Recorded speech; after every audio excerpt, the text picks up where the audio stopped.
Welcome everyone. Welcome to the second lecture on basics of vectors. So in the last lecture we started about studying the basics of vector. We defined basically what is vector. Then we discussed about the position and displacement vector and magnitude and direction of the vector. Now the question comes that what if I have the two vectors and I want to multiply them? I want to do their product. Now they are not scalars and doing the product is not an easy job. For example, I can easily do 2 into 3 is 6. But what is 2 north multiplied by 3 south? I don't know that. I don't know what is 2 north into 3 south. And that basically excites me, that how do I do the multiplication of the vector? So in physics or in mathematics, we define the multiplication of vectors in two ways. And we use both of these ways in different physical quantities or in different situations. One of them is known as a scalar product and the second is known as a vector product.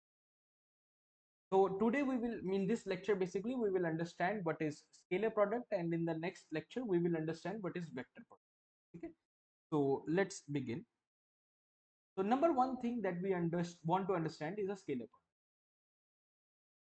So if you do a scalar product, basically you will get a scalar result, just a number.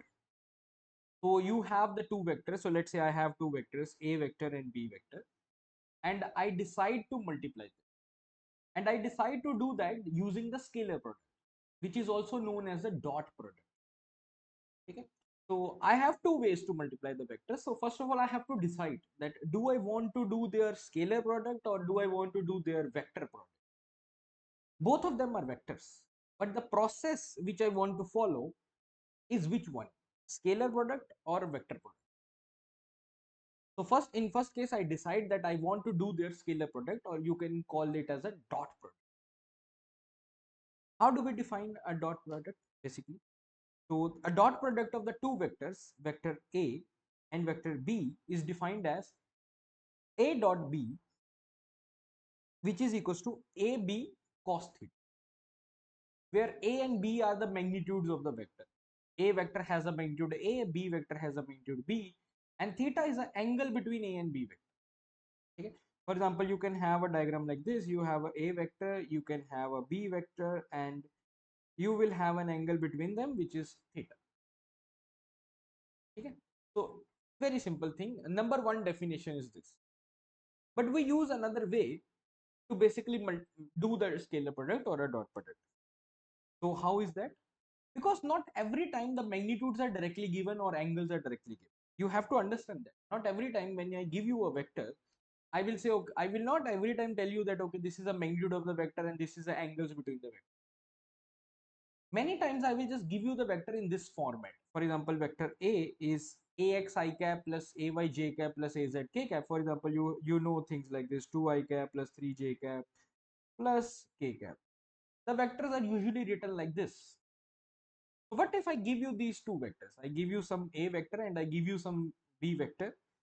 Now you can clearly see that A vector as ax I cap plus b ay j cap plus az k cap, and similarly B vector is bx I cap plus by j cap plus bz k cap. In that case, how do you do A dot B? And that is very simple. You just multiply x component. So I will multiply ax into bx plus, then I will multiply y component, so ay into by plus, and then I will just multiply z component, which is az into bz. Okay. So that will give me A dot B.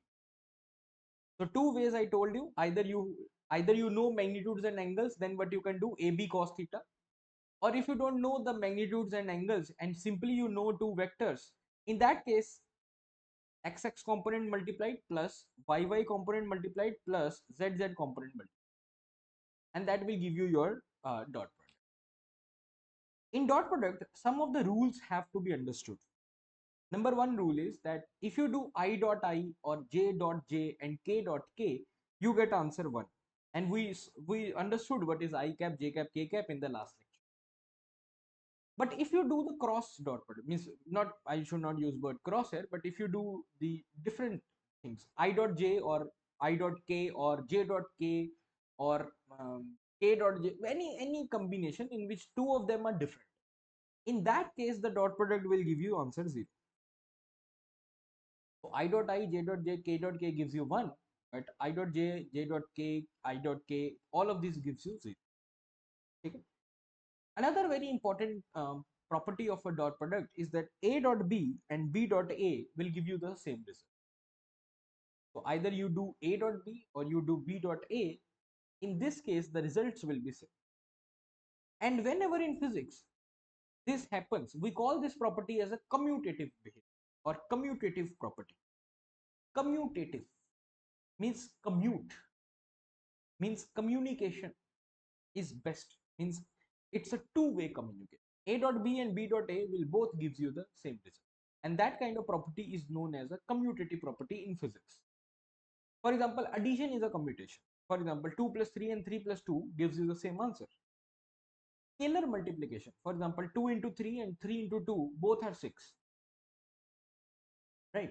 But the division is not commutative. For example, 1 divided by 2 is not same as 2 divided by 1. So division is not a commutative, but addition and multiplication is a commutative property.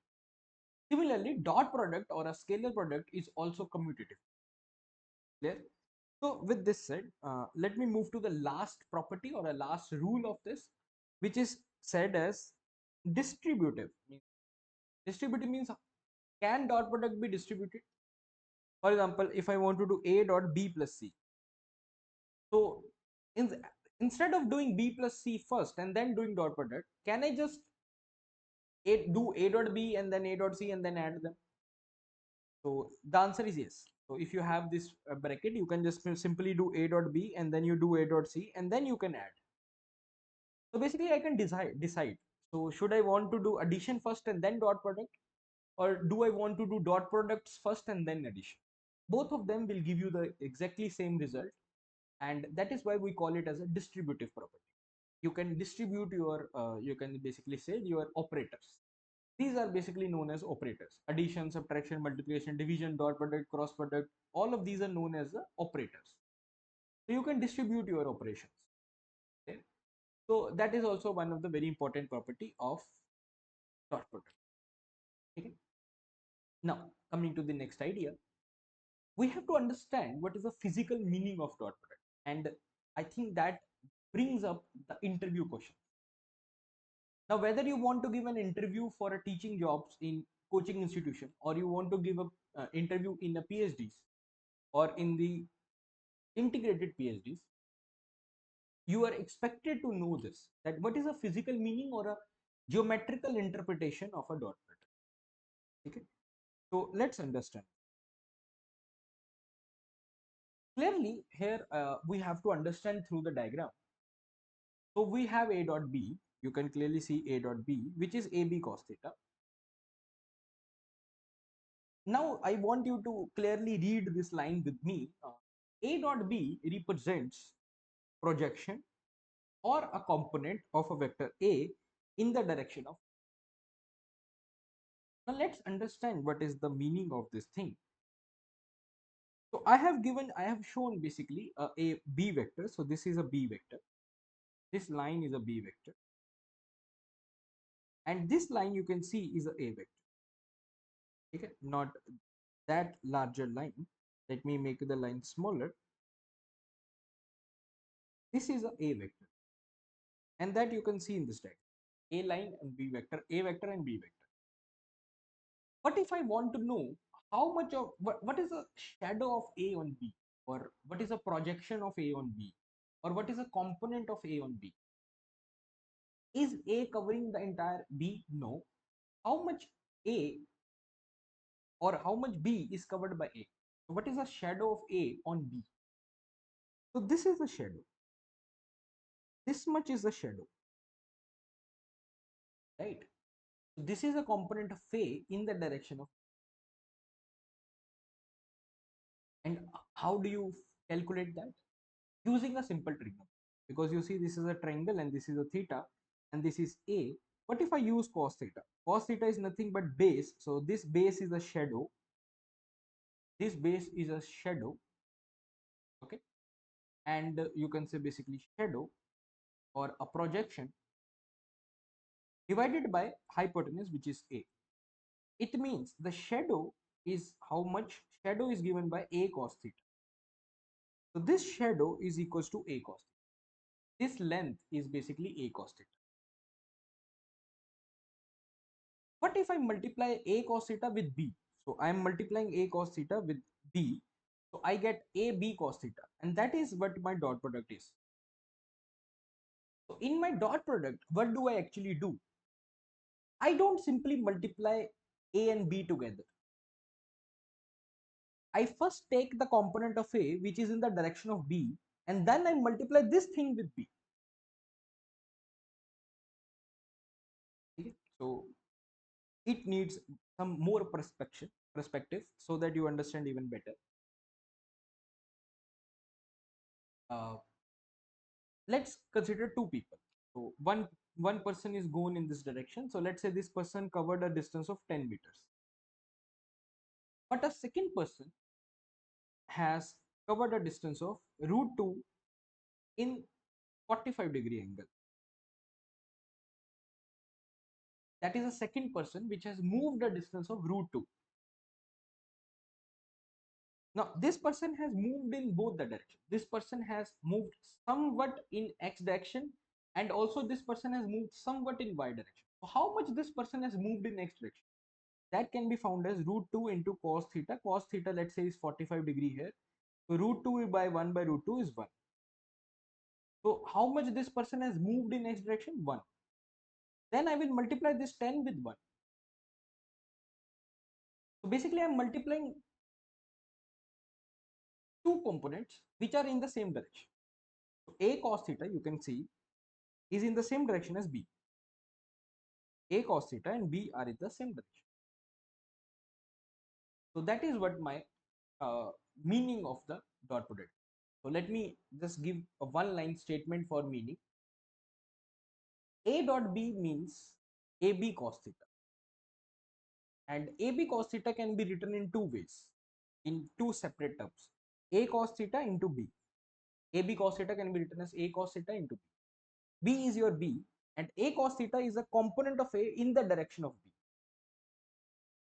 So if I want to multiply these two vectors, I will not just simply multiply these two. I will first take the component of this along this direction. So let's say this is 10, this is 10, but the component of this 10 in this direction is only 3. And this is 3, or you can say this is 5. So 5 into 3 will be 15. So this is 10, its component in this direction is 3, and this is 5. So 5 into 3 is 15. So AB cos theta is made up of two things. One is B, and one is the component of this in the direction of B, which is A cos theta, which is A cos theta. So that is why we say A dot B is AB cos theta, not only AB. From there we get an extra cos theta. Because why we get extra cos theta? Because we are taking the component of this in B direction. Okay, so that is a geometrical meaning of dot product. You take a projection of one vector on the other. Clear? Now there are some examples in physics. Where do we see the dot product? The most important is work done, where work done is basically a dot product of force and displacement. So for example, I have shown here something. For example, you see a block here. This is a block. So you are pulling this block. This is you, and you are pulling this block. As a result, this block is going in this direction. But if you carefully look into it, this force has two components. One in this direction, which is F cos theta, and one in upward direction, F sin theta. And there is another force which is acting on this, which is mg. This block does not move up. Why? Because you are applying the force, you are applying this force, and you are applying the force in both the directions. You are applying the force in x-axis also, in the y-axis. How much force you are applying in the x-axis? F cos theta. And how much force you are applying in the y-axis? F sin theta. Then why not the block is not moving up? Because the gravity is pushing it down or pulling it down. So your y force is balancing the gravity. you are pulling the bag, it moves in the forward direction, but it does not goes up. Why it does not goes up? Because your upward force, whatever upward force you are applying, that is being used to balance that, or you can say that is balancing the gravity. That is balancing the gravity. And you only move forward because of your horizontal force. So which force is responsible for motion? F cos theta. So when you find work done, you should multiply F cos theta with the displacement. So you will get Fs cos theta, which is F dot S. That is why you take a dot product, because only F cos theta force is responsible for displacement. F sin theta is not responsible. F sin theta is just balancing the gravity. Your bag is only moving forward. So you should only consider the forward force. And the forward force is only F cos theta. So that is why the force that you should consider is not the full force, but only the F cos theta. That is why in work done, you multiply F cos theta with S. And Fs cos theta can be written as F dot S. And here comes the dot product. That is why you use the dot product. Similarly, in the flux, which we will study in electromagnetism, similarly in the flux is nothing but E dot A. E is the electric field, A is the area. Power is F dot V. F is a force, V is the velocity. So in all of these physical quantities, we see the dot product. So that is basically the use of dot product in physics. There are some cases which are very simple to understand, and you should have this basically on your fingertips. And what are those cases? In which case A dot B will be maximum. You want to maximize A dot B. If you want to maximize A dot B, then both the vectors should be parallel. If both of them are already parallel, then it is the best, you will get the maximum result. How? Because A dot B is equals to AB cos theta. Cos theta is maximum when angle is 0 degree. So because when theta is 0, cos theta is 1, which is the maximum value of cos. Your cos can take a maximum of 1. So that is why I am saying that A dot B is maximum when both the vectors are parallel to each other. Okay? And that gives us the maximum. How much is that maximum value? AB. You just simply multiply AB. Because cos theta, cos 0 is 1, so that is being ignored. Similarly, in which case the A dot B is minimum? A dot B is minimum when the two vectors are antiparallel. Antiparallel basically means that angle is 180 degrees. So one vector is in this direction, one vector is in this direction. The angle between them is 180 degree. So if theta is 180, then cos 180 is minus 1. And minus 1 is the minimum value of cos.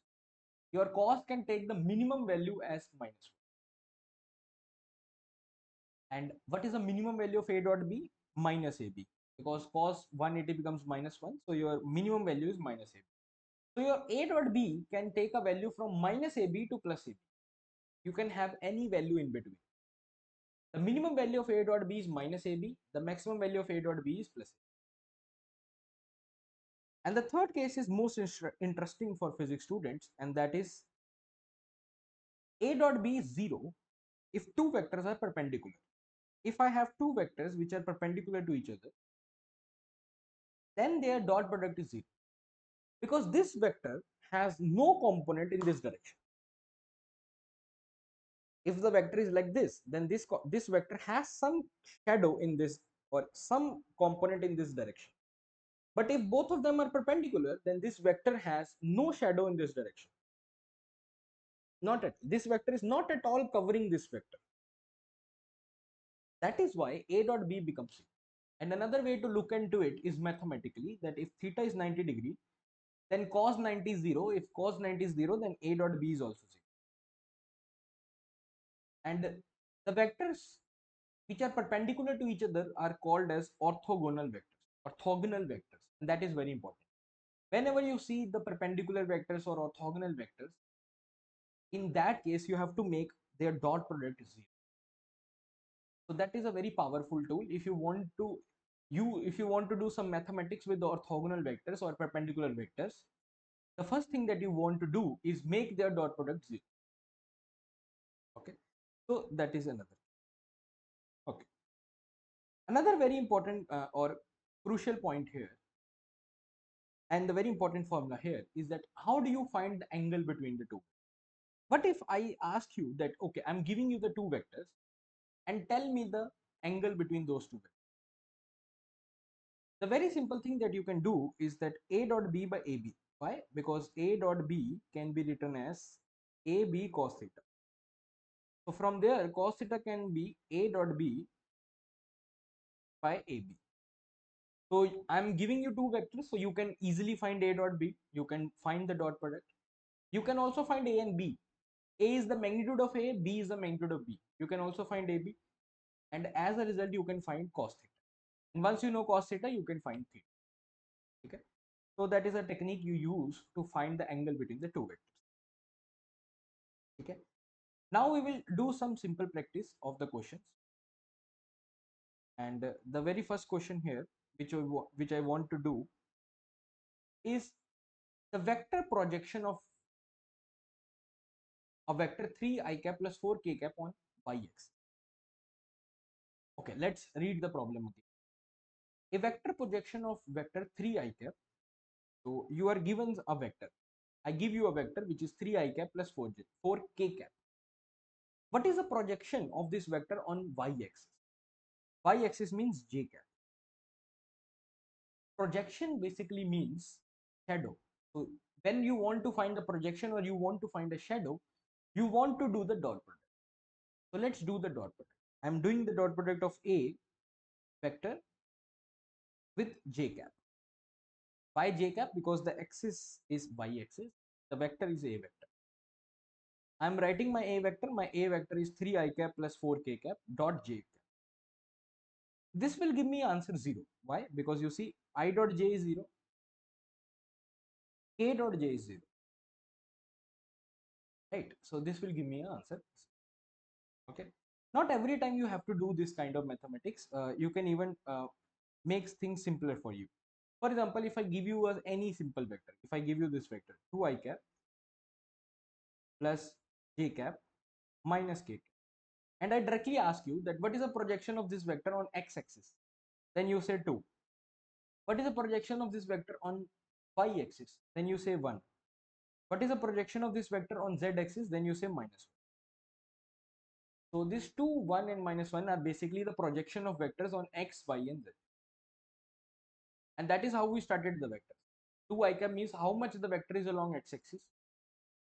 J cap means how much is the vector along y-axis. And minus k cap means how much is this vector along z-axis. Right? So that is what we did right now as well. Okay. Now, next problem. If a vector, so basically they are saying that if a vector, sorry, yeah, if a vector and vector they are giving you 2 I cap, so 2 I cap plus 3 j cap plus 8 k cap is perpendicular to another vector which is 4 j cap minus 4 I cap plus alpha k cap. So two vectors are given to you, and they are saying that both of them are perpendicular to each other. Then what is the value of alpha? So I hear the word perpendicular, so I will directly go and do their dot product, because when the two vectors are perpendicular to each other, their dot product is 0. So I will do their dot product. How can I do the dot product? Let's do the dot product. Whenever you have to do the dot product, you have to multiply x component. So 2 into 4, 8. Then y component 3 into minus 4, minus 12. Right? And then z component 8 into alpha, 8 alpha. And it is equals to 0 because the dot product has to be 0. So this will basically gives me 8 alpha equals to 4 and alpha equals to half. My value of alpha comes out to be half, which is my option number. Okay. So the moment I saw that two vectors are perpendicular, I made their dot product 0. Let's do another practice problem, very quick one. A particle moves from one position to other. The first position is given as this, and we studied the position vector. You know the position vector. So first position vector is given. The second position vector is also given. So particle goes from one position to other due to the uniform force. So force is also given and we have to find work done. Work done is given by force into displacement. So let's first find displacement vector. And we studied in the last class that how to find displacement vector. Displacement vector is final vector minus initial vector. So if I do final minus initial, 14 I cap minus 3 I cap, which is 11 I cap, 13 j cap minus 2 I cap, which is also 11 j cap, and 9 k cap minus minus 6 means plus 15 k cap. Okay. So that is your displacement vector. And force is also given. So I will now do F dot S. So this is your force. This is your force. This is your displacement. And we will do their dot product. So we will multiply x component. So 4 into 11, 44. Y 1 into 11, 11. And 3 into 15, 45. So 44 plus 11 plus 45 gives you 100. So your work done is 100, which is your option number A. Okay. Another simple problem, another simple practice. Okay. Let's do another problem and very interesting one. What is an angle between the two vectors? So one vector is given, second vector is given, and we have to find the angle. So we have to do cos theta. Cos theta is A dot B by AB. So first let's do A dot B. So let's multiply x component. So minus 2 into 1, minus 2. Then y components 3 into 2, 6. And then z component 1 into minus 4, minus 4. So minus 2 plus 6 minus 4, this gives you 0. In the denominator, I have found the magnitudes, but that is not required because your A dot B itself comes out to be 0. If A dot B is 0, it means the cos theta is 0. If cos theta is 0, it means theta is 90 degree. It means the angle between these two vectors is 90 degree. So that was your another. So that was your scalar product or dot product. So we understand what is the concept of scalar product. We understand what is the concept and how to do the questions. Okay. So in the next lecture, we will continue with the cross product. How we can actually do cross product. Okay. Or you can say the vector product. So that's all for this lecture. I will see you in the next one.